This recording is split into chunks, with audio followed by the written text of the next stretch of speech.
Great. Well, I'm Nissa Garcia. I've met most of you in the last day. It's been so great hearing all of your presentations and getting ideas from you, even just at these roundtables. It's been very helpful. I'm with Coupa. I've been with Coupa for 2 weeks. Charlotte,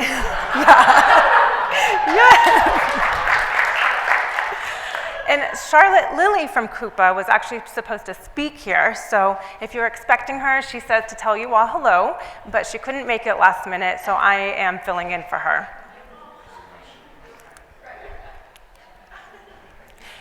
So I want to talk about one of my main stakeholders that I have to communicate with very often.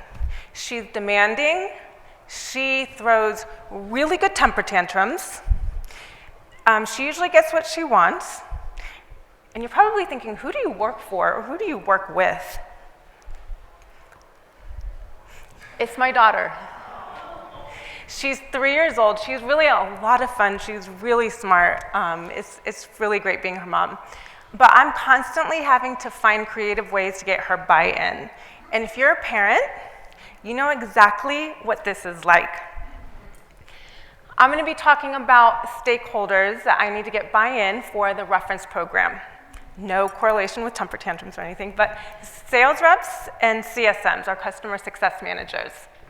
I'm going to be sharing tips and tricks with you that I hope you can find creative ways to apply to your organizations. I know that everyone here comes from different types of companies, and where your journey is in customer marketing, customer advocacy is all very different, but I'm hoping that you can get at least one takeaway from this. So I wanted just to ask all of you, what is the biggest roadblock to making your reference program a success? And can we use the mic because we don't have the, yeah. If anyone wants to share. Ooh, I know this is, I feel like this program is kind of the main, it's kind of the most challenging program for us. Sales reps ask other sales reps instead of asking directly through the reference program. And if they're asking other sales reps, that means that we can't, on the customer marketing team, count it as a win towards a closed opportunity. Yep, I feel that.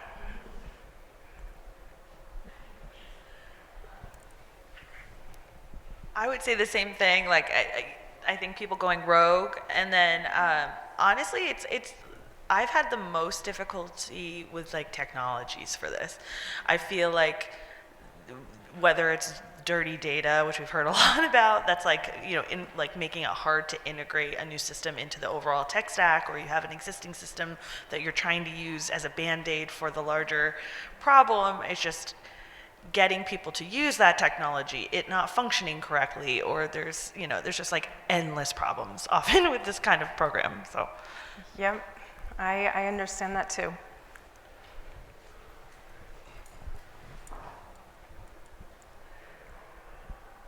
For us, we built a homegrown solution because they didn't want to give us funding for an actual, Upland or Reference Point, anything like that.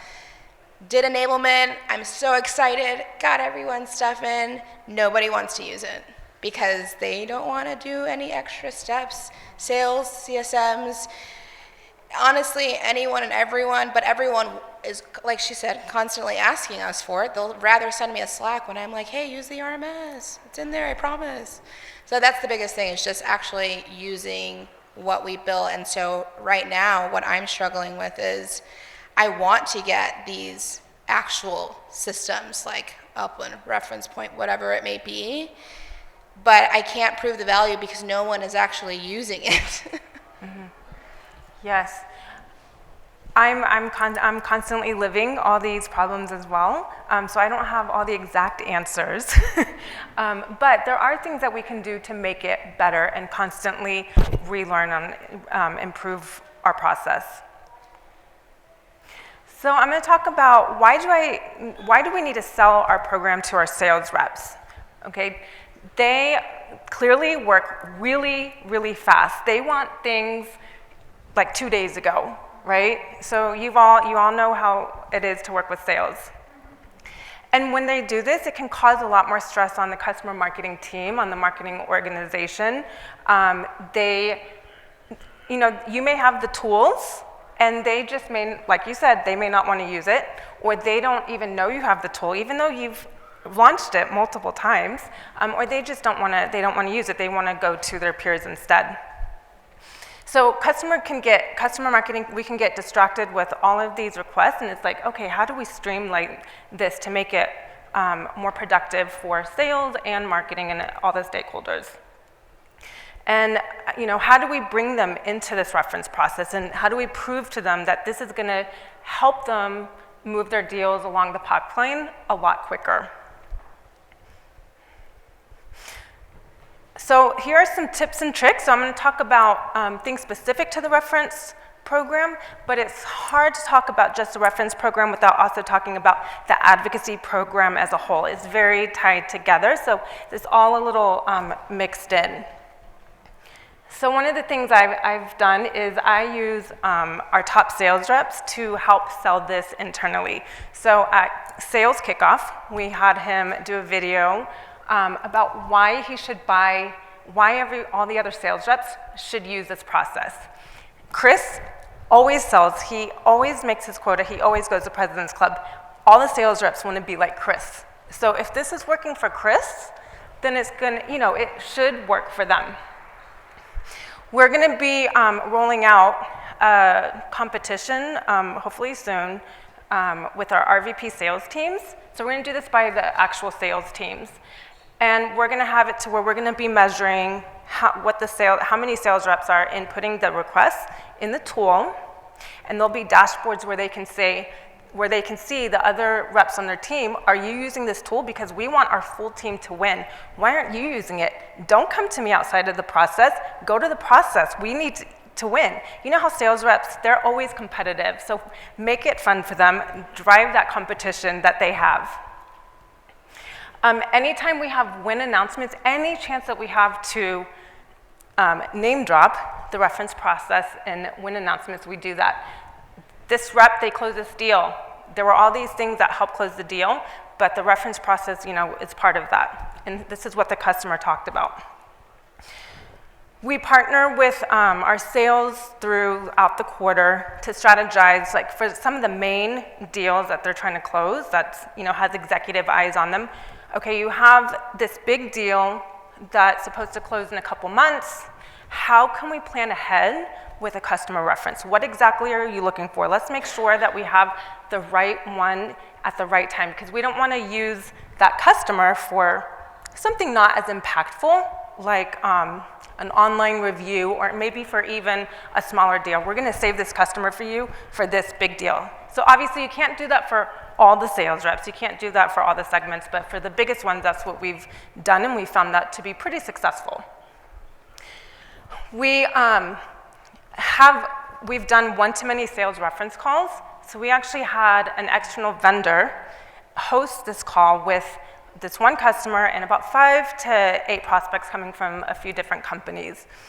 She recorded that, and then that's automatically content that you can use in the future. You can build other content from that.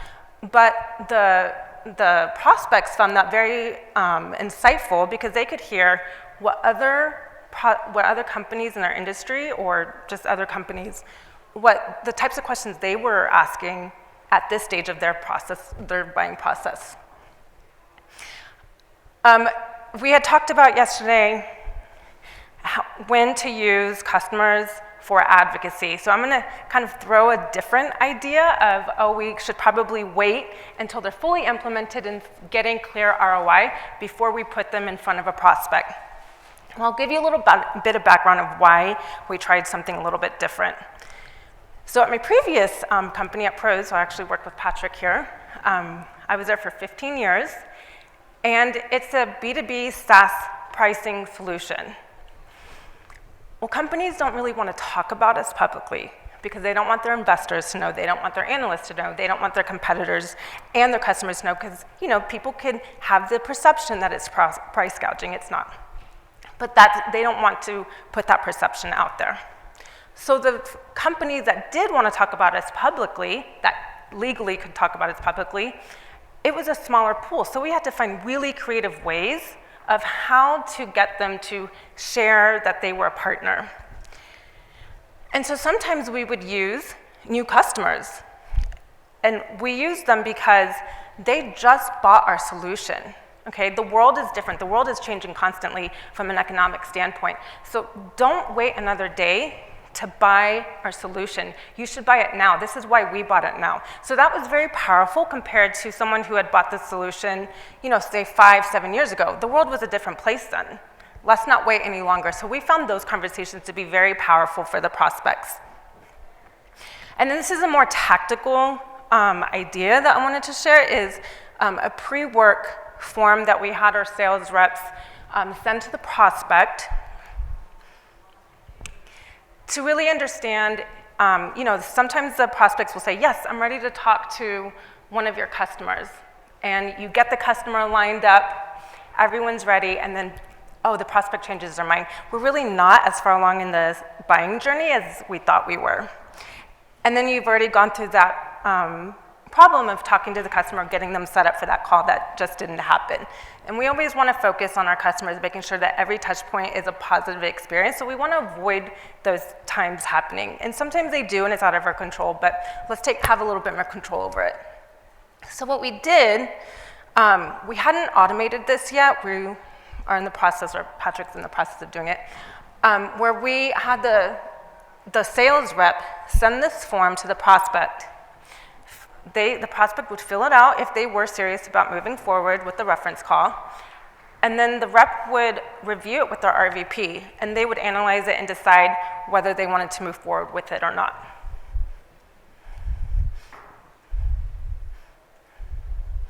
Driving customer success towards advocacy. So we talked about sales, and let's talk about our customer success team. There's a couple of ways that we recommend aligning with our customer success leadership. So we've talked about this a lot. This is one of the big takeaways, I think, for all of us in here. It's just aligning with their KPIs. How are they measuring success and plugging into that? They focus on churn rate. So is there a correlation between accounts with no advocates and an account churning? I think we talked about that yesterday. Another metric that we use is how many accounts have 2 or more advocates. We've had instances where we had 1 advocate and an account. It was a big enterprise account. That person moves on in their career to another company, and boom, you have no one left. So we're trying to avoid having those situations happen by constantly measuring. We need to go broader and deeper into those accounts, especially the ones with the great stories. You don't want to be, dependent on just that one person. And then you're going to avoid overusing that contact because you have other people who can share that same story. Building internal relationships. We've also talked about that. At Pros, I was really fortunate. I had been there for 15 years. Early on in the 15 years, I had actually worked directly for the CEO. So I naturally had all those leadership and executive relationships. So that was kind of a very special scenario if you're in customer marketing, especially when you know the CEO very well. So now I'm at Coupa, and I've been there for 2 weeks, and I'm having to start over. I'm sure all of you have already done this before, and I'm like, wow, I really have to start over. I know a few people, but I don't have the same connections that I did before. So this was a little aha moment that I had last week. Last week I was at our headquarters, and it was the first time that they had an in-person all-hands meeting. It's a global company, so obviously not everyone was there, but one of the VPs of customer success was presenting, and he talked about customer advocacy being one of the pillars of his team's success. And he had it on the PowerPoint, and I was like, we're going to be best friends. He's already talking about advocacy. He gets it. So I'm going to make sure that he's one of my main stakeholders. I'm going to be focused on getting to know him and how I can help him and his team be successful. So I went up to him, I zoomed in on him right after the all hands, and I was like, hey, I introduced myself, the team I'm on, and thank you for mentioning advocacy. I want to help you be successful. Can we partner together? Absolutely. Within an hour, he had reached out to me on LinkedIn. So I thought that was really powerful. Just like always look for people in your organization who are directly talking about advocacy and customer marketing, even if they're not saying those words, but they understand the power behind it. They may not be in marketing. They may be someone in the CS team. They might be someone on the sales team. Go get to know them. They're going to help you build your business case, and they're going to be helping support all of your programs, because all those teams, the departments, touch your programs at some point. The next one, this is really powerful, and I'm excited to see how we can bring this into, bring this live at Coupa, but at Pros for the last 3 years, we actually tied 10% of the customer success manager's bonus to advocacy activities. So they had to reach at least 37% of their customer portfolio had to do at least one completed act of advocacy in the year.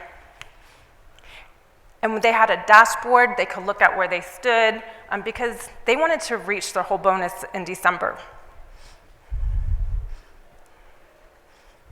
So how did those, especially the bonus structure, how did that drive behavior from the CS organization? Well, amazingly, they were coming to us with leads.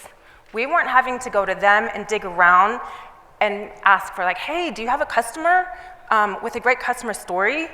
Oh, you don't? Okay, let me move on to the next one. And then you're just wasting a lot of your time. They were actively coming to us. Hey, my customer is now in the right time in their customer journey. Let's do something. What gaps do you have for content or other customer marketing programs that my customer could fill in?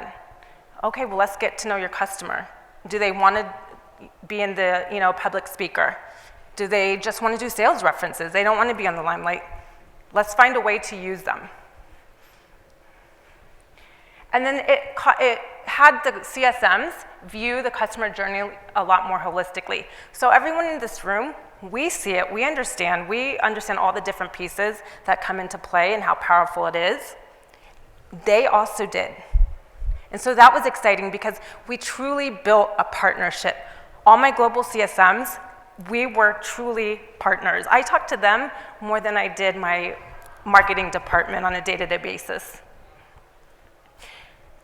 And then they saw us as part of a partner in the customer journey experience. And so this all made this, the sales reference program a lot stronger. I'll go into some details of, in a bit of how. And then because they were measured on completed activities, they would come to us when the activities were completed. If it wasn't logged in, so we used Reference Edge. I'm sorry, I wasn't in the decision-made process for a reference tool. But we use Reference Edge. And so we would go in and we would, click on, okay, this was completed. And so that just helped us get more organized, get more clean data, and that helped us make better decisions in improving this program specifically. So how do you, what's the framework for upkeeping this program? So we kicked off this program at my previous role 3 years ago, and we were actually in the process of making some improvements. So we had just finished this cycle. So you launch it, great.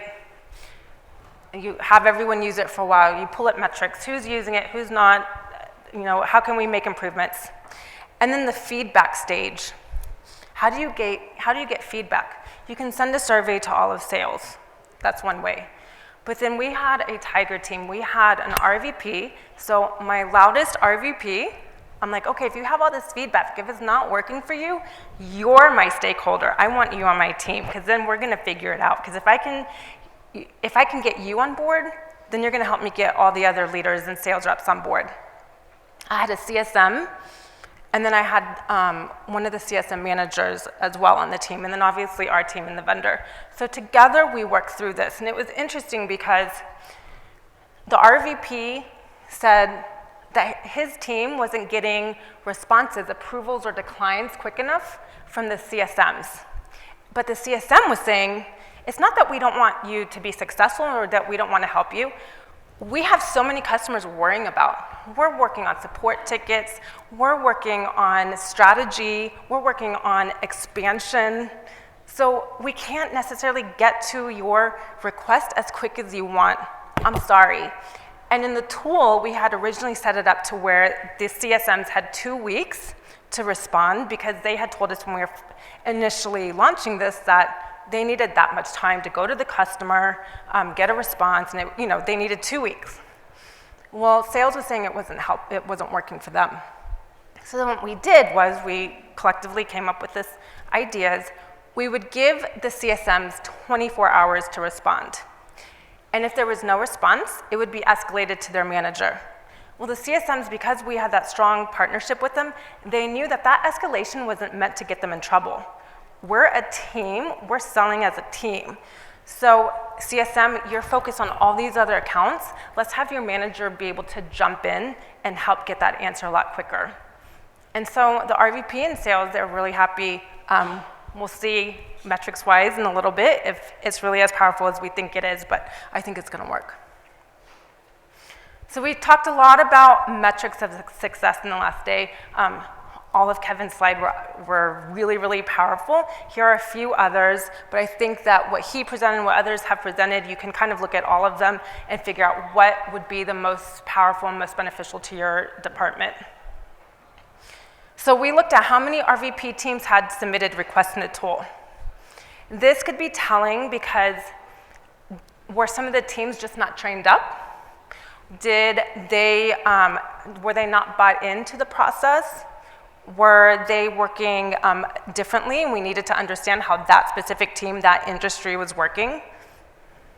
And so we were able to kind of figure out what was happening. And actually one of the things that bubbled up was one of the sales teams who had a lot of new sales reps, their pipeline wasn't moving as quickly as the sales leaders were expecting. So they weren't even getting to the reference stage that when we were expecting. So they actually needed to get more product training. So that was an interesting outcome from these metrics that we pulled. And then which customer accounts are requested the most? Why does everyone want these big names? We've talked about that as well. Everyone's going after, they all want these 2 or 3 logos because the name is very powerful. Everyone knows that name. But what about these other customer stories? They may have a better use case. They may be a better match. And they could also talk about the partnership in a different way. And then we always tie ACV that's closed with a reference call. How many deal cycles were accelerated with the reference call? That's a new metric that we will be looking at a lot more closely. So I'm sure we'll be gaining a lot of insight into that one.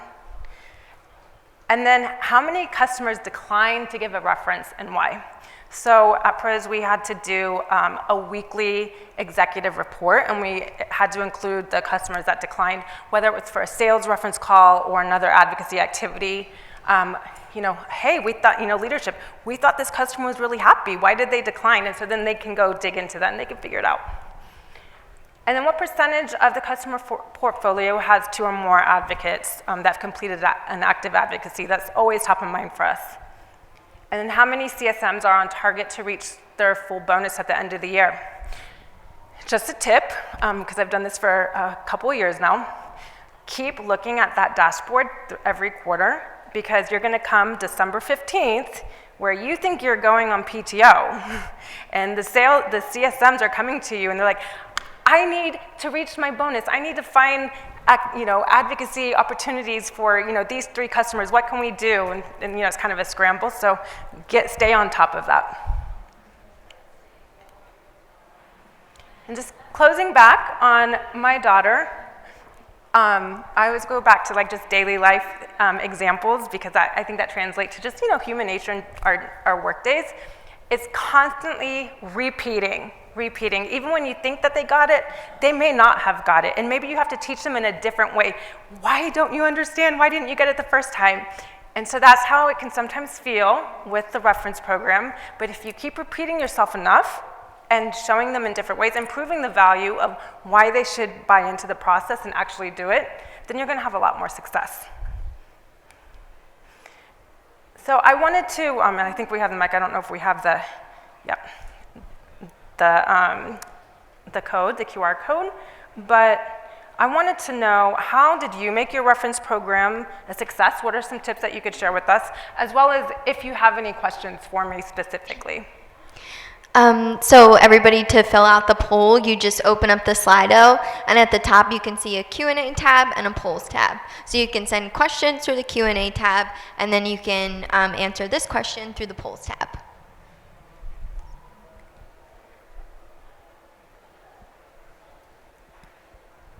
Yeah, because I'm here to learn from all of you too. I'm sure some of you have some great ideas that we could take back. So I want to know what you all have to say. Spiffs. Someone has to.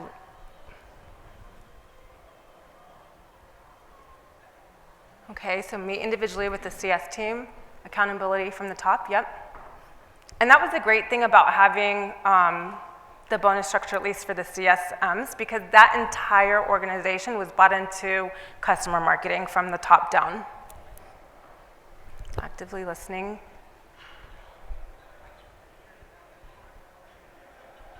Were there any tools that you, or specific metrics that you brought in to improve the reference program? Shared KR.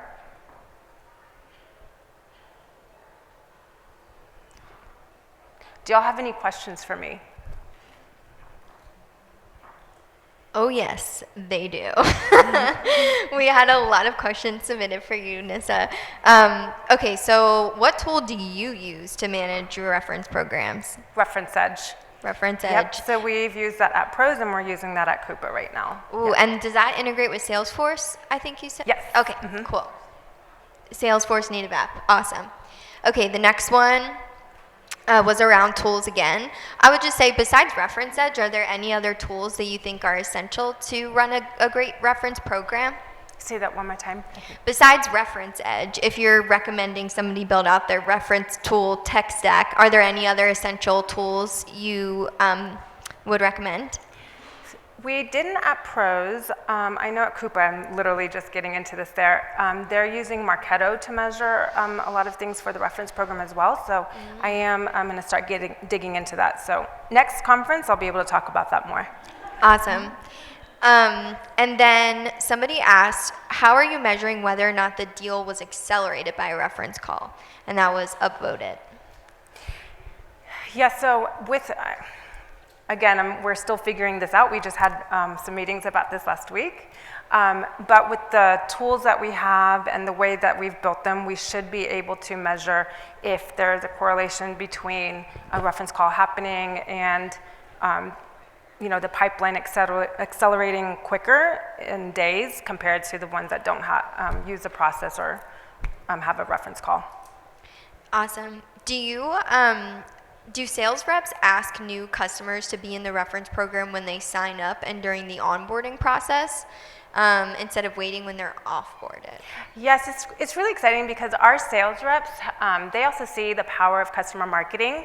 And so they do talk about it early on. And the second that that customer has signed, hey, do you want to do a social media welcome to the Pros or Coupa family? Do you want to? Can we mention you in our earnings call coming up?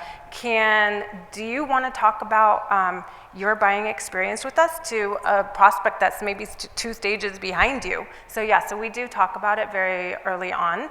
So at least get them introduced to the idea, and it's also part of the customer experience. And I think our customers, they know that early on that they're going to get a great customer experience holistically from day one. Ooh, and I guess bouncing off of that, somebody else asked, you're speaking to the customer experience there and people rising up to be references throughout their customer journey. Without offering incentives to them specifically to drive that advocacy, how do you balance being able to drive results with those customers? Yes, so at Coupa, they're having the same pain points that we had at Pros before we implemented the bonus structure. So that's why we're going to see if we get buy-in from the leadership, to add this bonus structure. Will that drive results that we want to see? We might be able to test this out in, next year. And then that would be interesting to see, okay, well, they've had this program for the last couple of years. Did having this bonus structure and incentives accelerate the use a lot more? So that it's gonna be, we're not gonna have this answer overnight or even in the next month, but over time we'll be able to see if it's very beneficial the way we think it is. And I think also having that bonus, it just brings into the company culture customer first, right? So every company is always talking about customer first, the customer experience, but a lot of roles in their day-to-day, work life aren't necessarily thinking about those extra things the way we are. So having that incentive did just help the department culture and the company as well. Like, we're always talking about advocacy for our customers and customer marketing. Do you have a specific cost center that pays out that bonus to keep that wheel running? That just came from the CS The budget. CS budget, Yeah. cool. Right into the paycheck. So what timeline expectations do you set for scheduling those reference calls, and how, especially when both sales and prospects are often eager for a reference call to occur ASAP? With the customer, we let them know. We have very good partnerships with them. So we're like, hey, can you have this call this week? Sometimes it doesn't work out just with their, PTO or other, things that they have going on in their calendar. But we do ask them if we can have this as quickly as possible. And because they see the value of our solution and because they do value us as a partner, then they're quicker to jump on the opportunity of, yes, I'm going to do you that favor and have that call. I'll rearrange things so I can make time for that prospect. Because it's not just for us to close the deal. They want to network with their industry peers. They want to network with other VPs or other C-level executives. So it's not just about the content in the conversation. It's also a very good networking opportunity for them. Brilliant. Thank you so much. Thank I'm y'all. so glad we got to dive into the references.